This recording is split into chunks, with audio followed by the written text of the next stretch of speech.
Bismillahirrahmanirrahim. Assalamualaikum warahmatullahi wabarakatuh. Semangat pagi semuanya, teman-teman mahasiswa mata kuliah analisis dan perancangan sistem multimedia khususnya kelas 01 dan 02. Bagaimana kabar kalian semua? Saya harap semuanya dalam kondisi sehat walafiat dan terus selalu menjaga kesehatan masing-masing. Tidak terasa kita sudah tidak berjumpa selama 2 minggu ini dikarenakan adanya kasus pandemi virus corona, dan ternyata masa isolasi diri kita diperpanjang sampai akhir semester genap ini. Itu berarti sisa pertemuan pada mata kuliah kita ini harus dilaksanakan secara online, dan ini menjadi pengalaman baru bagi saya karena pada kelas-kelas sebelumnya tidak pernah melakukan kuliah online seperti ini. Tentu saja, walaupun kita berjumpa secara online, tidak mengurangi esensi dan manfaat dari setiap mata kuliah yang kita laksanakan di rumah masing-masing. Sebenarnya saya ingin sekali menjumpai kalian secara live streaming, namun saya sadar biaya internet yang dibutuhkan untuk live streaming cukup mahal, sehingga saya buat video durasi pendek ini untuk memberikan sedikit materi kepada kalian, yang nantinya ada kewajiban yang harus kalian kerjakan sebagaimana yang sudah dikerjakan oleh kakak tingkat kalian sebelumnya. Walaupun mata kuliah kita sisanya harus online, tujuan akhir mata kuliah harus tetap dicapai. Oke, saya tidak akan berlama-lama di sini. Yang akan saya sampaikan adalah pada minggu ini seharusnya kalian sudah melakukan tahap pengujian terhadap aplikasi yang sudah kalian kerjakan. Nah, pengujian ini harus sesuai dengan kebutuhan yang sudah kalian kerjakan sebelumnya pada kajian pertama yang tertulis pada SRS. Tapi sebelumnya saya mau beri kalian sedikit penjelasan tentang pengujian sistem dan nanti akan saya beri contohnya juga.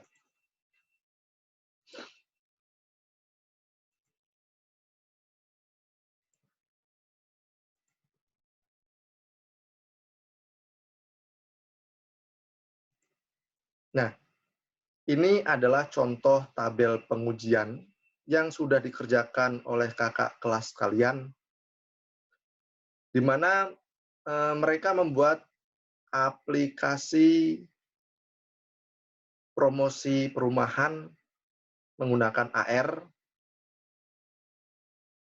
untuk Podomoro Park. Ya, pasti kalian tahu lah Podomoro Park di mana, ya.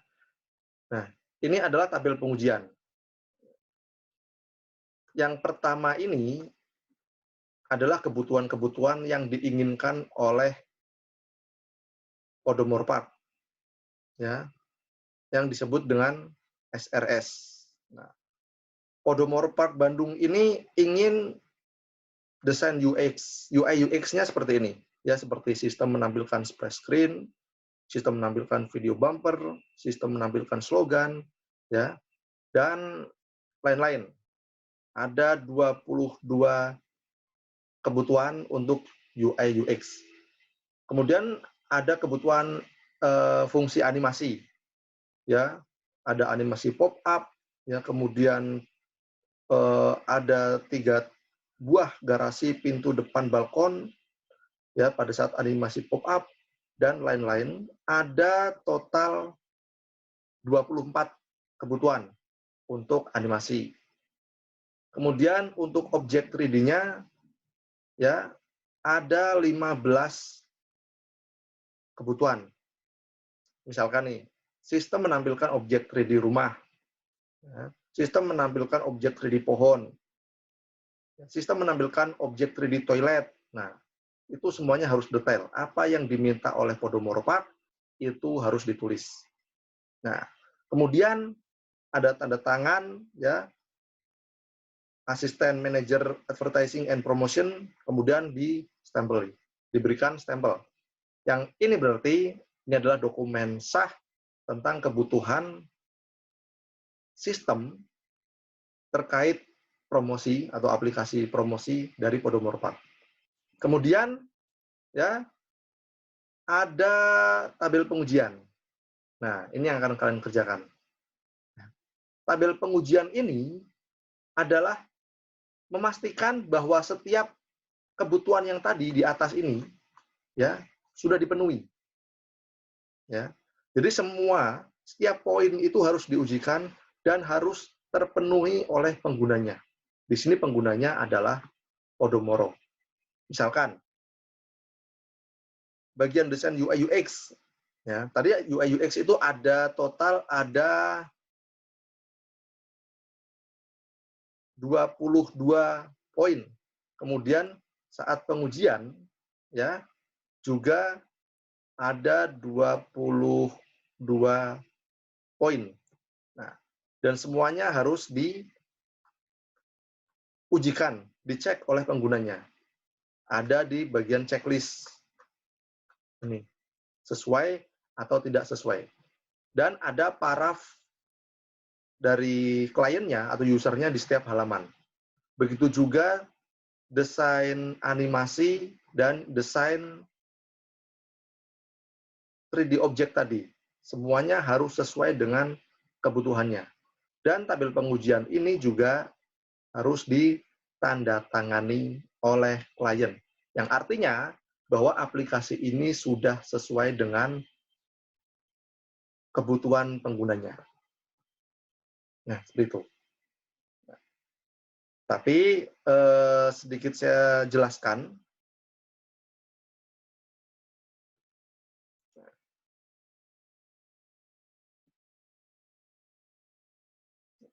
Ini materi tentang pengujian sistem. Kita akan bahas tentang black box testing dan UAT. Ya. Nah, saat kita membuat aplikasi, setelah selesai, pasti harus diuji. Itu hukumnya wajib. Ya, harus diuji. Waktu kita membuat produk apapun, saat sudah proses produksi selesai, itu harus diuji. Tujuannya untuk apa? Layak apa tidak untuk dipasarkan, untuk digunakan oleh penggunanya. Nah, untuk aplikasi, itu ada 2 jenis pengujian. Ya. Yang pertama, engineering testing, dan yang kedua adalah user acceptance testing. Nah, engineering testing itu adalah pengujian di sisi engineer, ya, di sisi developernya, di sisi kita sebagai pembuat. Jadi sebelum diserahkan ke pengguna, ke orang lain, ya harus diuji dulu oleh pembuatnya. Nah, di sisi pembuatnya itu atau engineering testing itu ada 2 jenis, yaitu white box testing dan black box testing. Ya. Kemudian di sisi penggunanya atau user acceptance testing atau pengujian acceptance, ya, penerimaan pengguna, itu ada alpha testing dan beta testing. Nah, pasti kalian pernah dengar lah, ya. Tapi kita akan bahas black box testing saja di bagian engineering testing, dan kita akan bahas beta testing saja di bagian UAT-nya. Nah, engineering testing itu adalah suatu pengujian yang memang dikerjakan atau dilaksanakan di sisi engineer, di sisi kita sebagai pembuat. Ya. Jadi ibaratnya kita bikin rumah, kita developer, ya kontraktor, kemudian ada klien bikin rumah ke kita. Saat rumah itu jadi, kita uji dulu, ya jangan kita serahkan ke orang lain, ya. Nah, pengujian rumah itu tujuannya untuk apa? Ya untuk sesuai, agar sesuai keinginan kliennya nanti. Nah, itu tujuannya dari engineering testing. Nah, yang kita bahas adalah black box testing atau pengujian kotak hitam. Nah, black box testing ini hanya menguji fungsionalitasnya saja.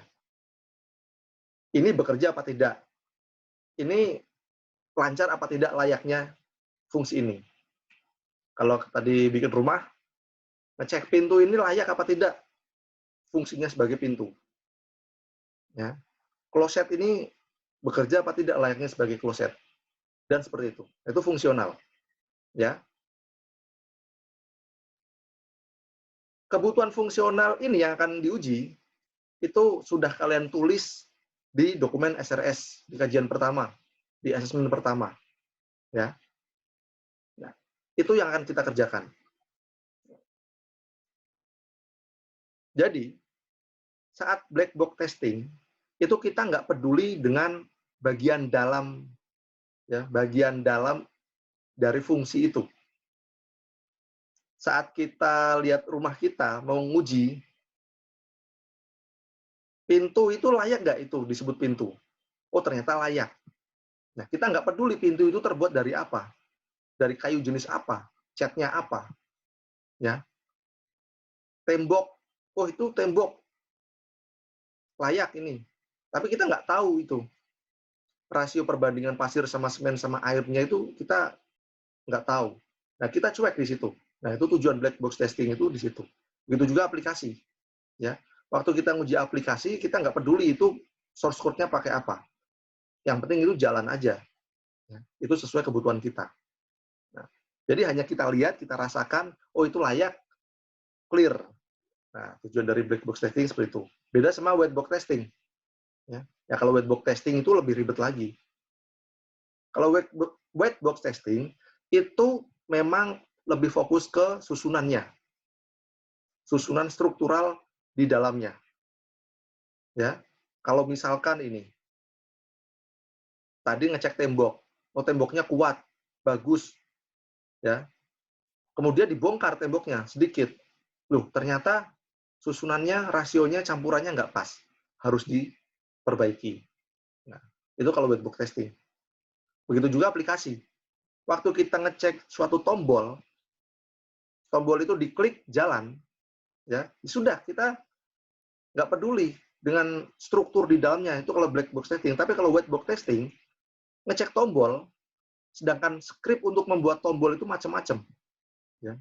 Ada yang cuma 2 baris, ada yang cuma 5 baris, atau bahkan kalau nggak tahu coding bisa 10 baris. Nah, tujuan white box testing itu untuk memaksimalkan atau meminimalisir baris yang cocok. Ini bikin tombol kayak gini cukup 2 baris, ini ngapain bikin sampai 10-20 baris? Nah, seperti itu. Ya. Tapi kita nggak akan melakukan seperti itu. Nah, yang akan kita lakukan adalah pengujian black box. Nah, fungsinya untuk apa? Ya. Untuk menemukan fungsi-fungsi yang tidak benar atau hilang dalam suatu software. Atau bahkan mencari kesalahan di antarmuka. Oh, antarmukanya ada yang salah. Ada yang nggak konsisten. Ini aplikasi bahasa Indonesia, tapi kok campuran bahasa Inggris. Nah, ini tombolnya ada yang di kiri, ada yang di kanan. Ya, nggak user-friendly. Nah, seperti itu. Ya. Menguji kinerja dari software. Ya.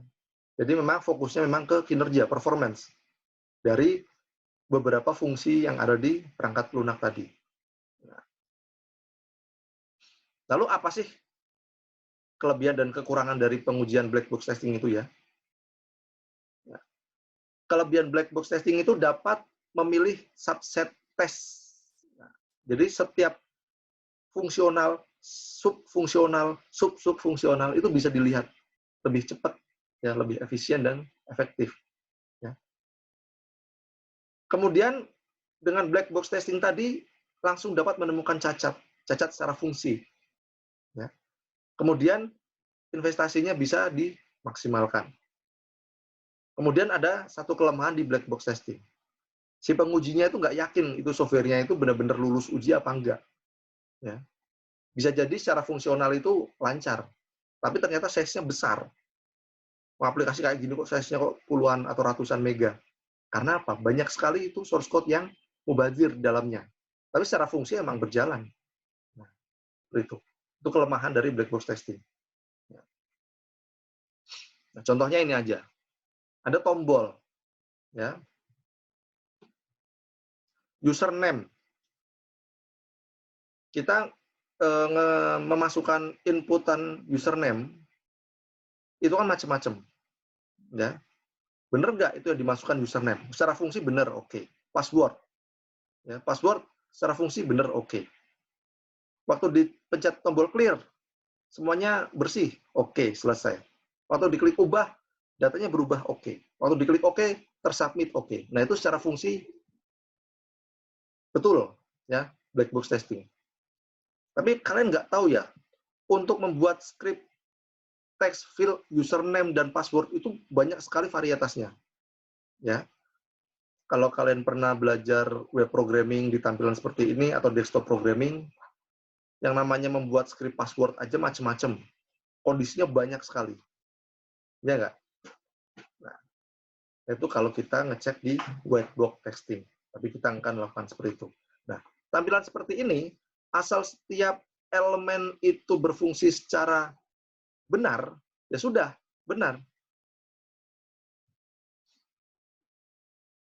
Nah, secara keseluruhan, ya perbedaan black box testing dan white box testing. Kalau white box itu secara struktural, kalau black box itu secara fungsional. Ya. Jadi kalau struktural itu ya kita ngecek source code-nya, kita ngecek desain arsitektur di dalamnya, ya kita ngecek alur-alur sitemap-nya juga, ya. Tapi kalau secara black box itu enggak, ya. Kita ngecek secara fungsionalitasnya saja. Kalau itu bekerja ya sudah selesai. Fokusnya terhadap output-nya. Oh, output-nya selesai. Output-nya benar, output-nya benar, output-nya benar. Sudah. Itu sudah sesuai kebutuhan kita.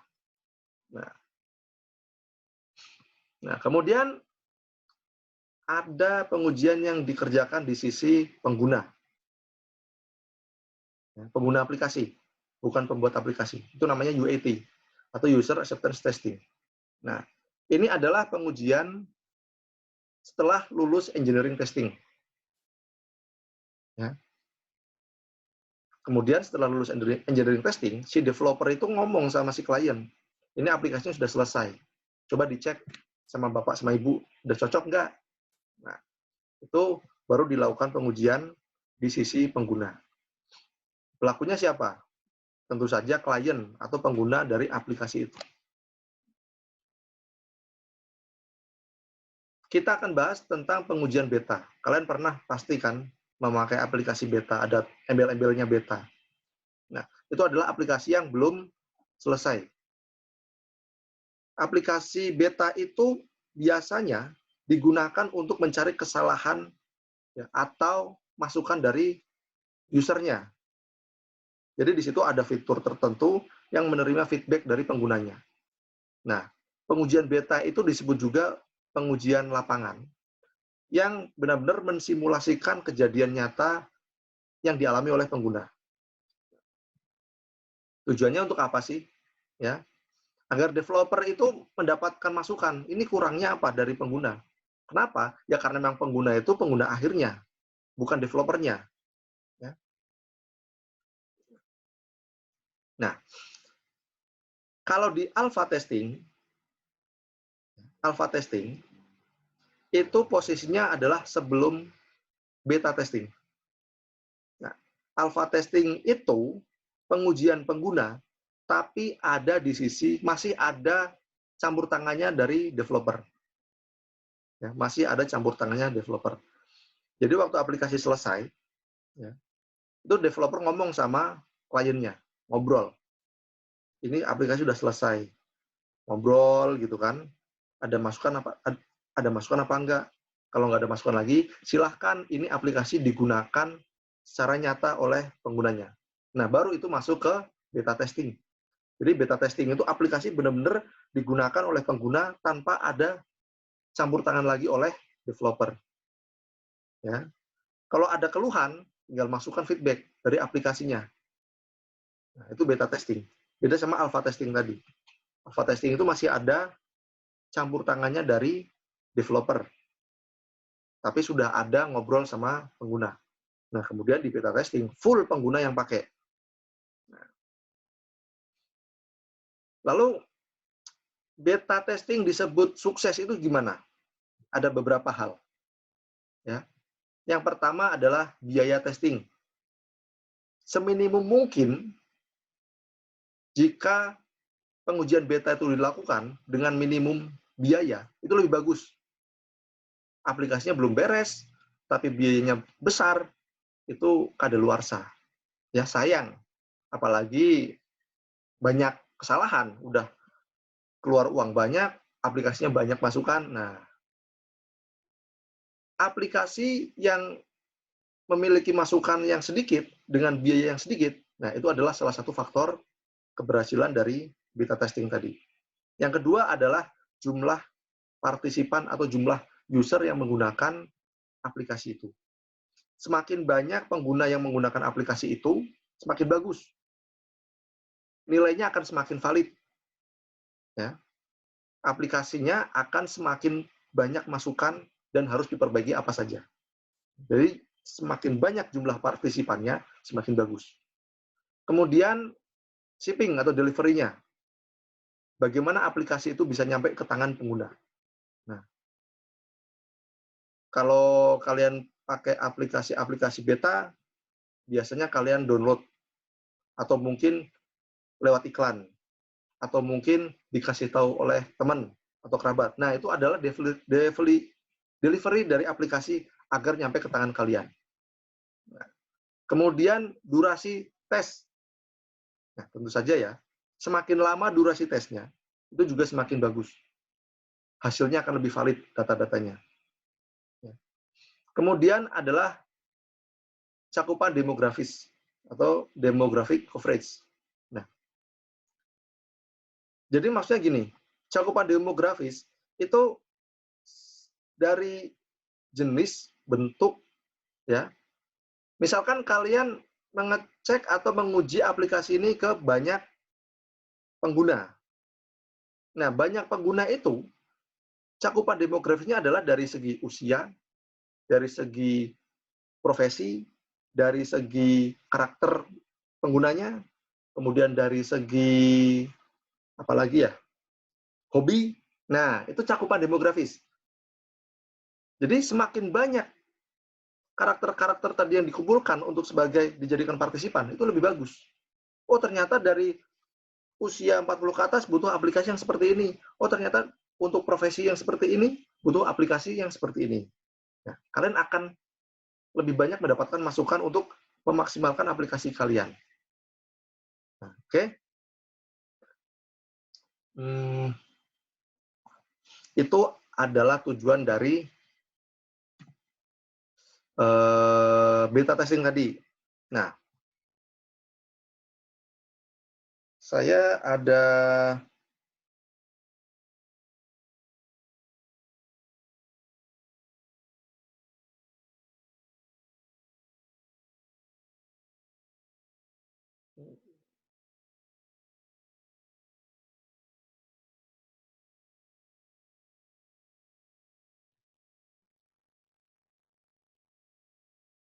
oke, ternyata nggak ada, enggak.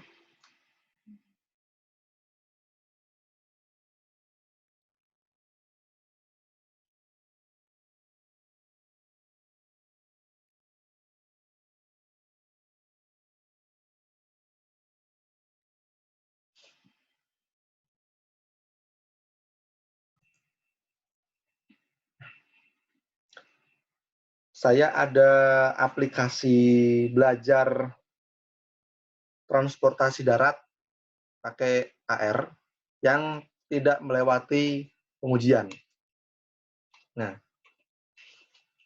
ini sebenarnya aplikasi yang bagus, ya, mengajarkan orang lain atau anak-anak khususnya tentang transportasi darat. Ada sepeda, ada bis, ada tank, ada forklift, ya. Kemudian ada bajai, mobil, dan lain-lain. Ada truk. Ini juga dibuat oleh teman kalian, tapi ini tidak melewati pengujian. Nah, hasilnya gimana?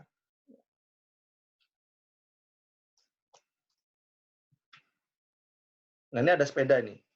Nah,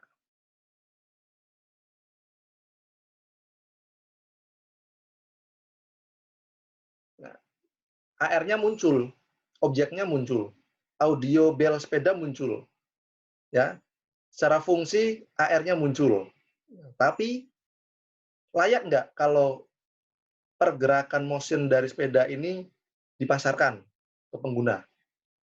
Ya, tidak layak. Masa sepeda muter-muter gitu? Nah, kemudian,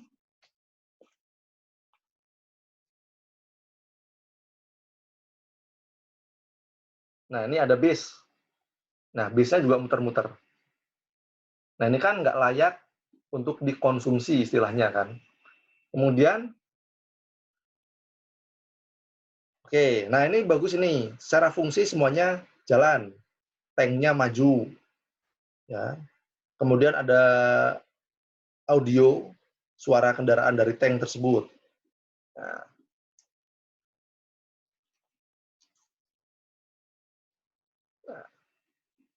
ini ada forklift.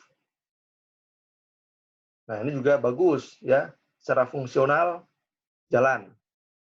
Ini ada bajai. Nah, bajainya muter-muter. Nah, pernah nggak lihat bajai muter gitu? Nah, ya.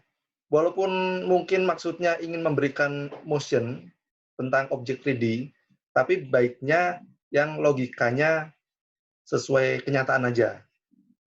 Maju, belok, ya, seperti itu. Kemudian ada mobil. Nah, ini malah mundur, ya, mundur. Kemudian ada mobil lagi. Nah, ini juga mundur. Nah,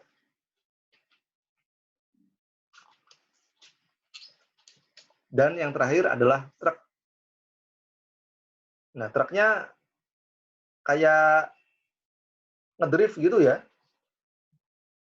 Wah, supirnya hebat itu, bisa ngedrift truk. Nah, oke lah.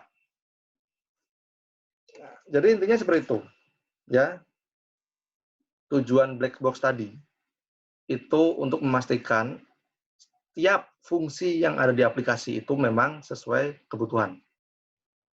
Nah, sekarang gini, aplikasi yang kalian buat itu penggunanya siapa?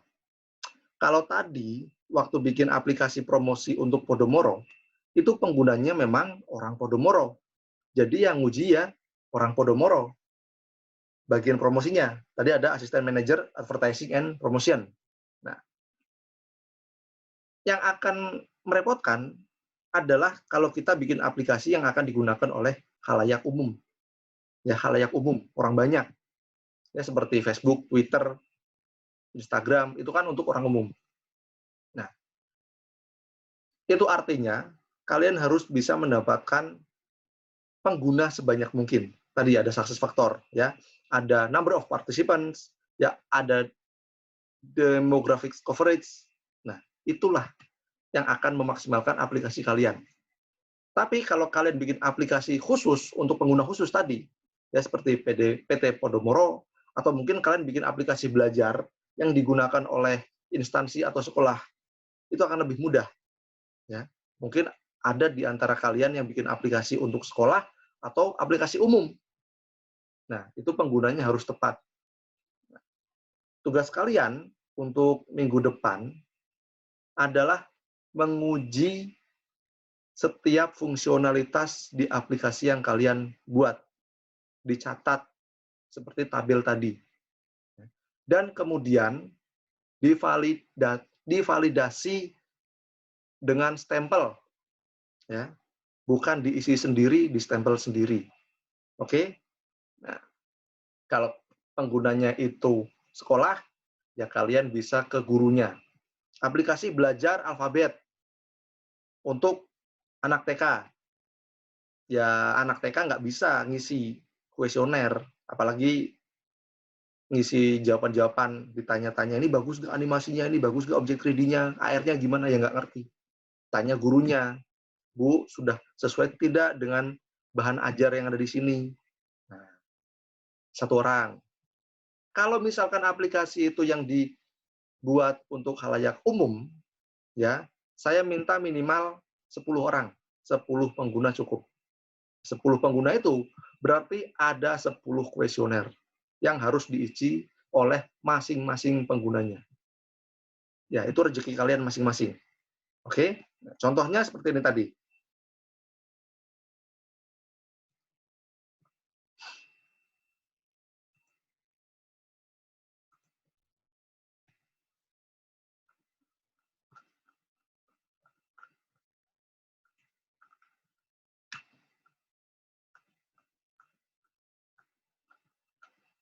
Nah, oke, pengujian ya. Nomor 1 ini adalah kebutuhan pertama dari penggunanya. Ya, kemudian penggunanya ngecek sesuai apa tidak, sudah sesuai. Ya. Kemudian nomor 2, sesuai apa tidak, sudah sesuai. Nah, ini jika bikin aplikasi untuk pengguna khusus. Nah, kalau misalkan untuk pengguna umum, ya, untuk pengguna umum, kalian bikin 10 lembar pertanyaan yang masing-masing pertanyaan, ya, yang isi dari pertanyaan itu adalah kebutuhan fungsionalitasnya yang sudah kalian kerjakan di kajian pertama. Dan setiap orang atau setiap pengguna itu harus tanda tangan, boleh di bawah atau boleh di atasnya. Kalau ini contohnya ada di bawah dengan stempel. Mana ya? Oh iya ini, ya, dengan stempel. Tapi kalau pengguna umum tidak perlu pakai stempel, ya, cukup tanda tangan, namanya siapa, jabatannya apa, umurnya berapa, jenis kelaminnya apa, identitas pribadi itu cukup. Nah, ada masalah karena sekarang ini lagi momen penyebaran virus corona, ya, artinya kita harus tetap physical distancing. Itu saya harap kalian benar-benar memanfaatkan fasilitas online untuk memberikan kuesioner tadi, atau daftar pertanyaan tadi, atau tabel pengujian tadi. Hindari pertemuan secara fisik. Kalaupun itu harus kalian lakukan, saya minta kalian memenuhi standar keamanan, ya, pakai masker, kemudian bawa hand sanitizer, kemudian jaga jarak minimal 1 meter. Itu jika diharuskan bertemu dengan orang. Karena memang pengujian-pengujian seharusnya itu harus bertemu. Di tahun-tahun kemarin kakak kelas kalian juga harus bertemu, tatap muka. Tapi ini tidak. Tapi bisa diatasi dengan secara online, ya kan? Tanda tangan online pun bisa, stempel online juga bisa, di-scan, kemudian dikirim, selesai. Nah, itu ya. Atau jika kalian punya cara tersendiri, silahkan. Di minggu depan, saya menerima hasil pengujian itu dalam file Word atau PDF. Nguji itu cepat, 5 menit, 10 menit selesai. Oke? Jika ada pertanyaan, silahkan tulis di kolom komentar atau bisa langsung kontak secara pribadi ke WhatsApp saya. Cukup sekian video pendek yang tapi ternyata cukup panjang. Kita ketemu lagi di minggu depan. Tetap semangat, tetap jaga kesehatan. Kita akan bertemu lagi insya Allah secara tatap muka di semester depan. Semangat pagi. Saya tutup. Akhir kalam, wabillahi taufiq wal hidayah. Wassalamualaikum warahmatullahi wabarakatuh.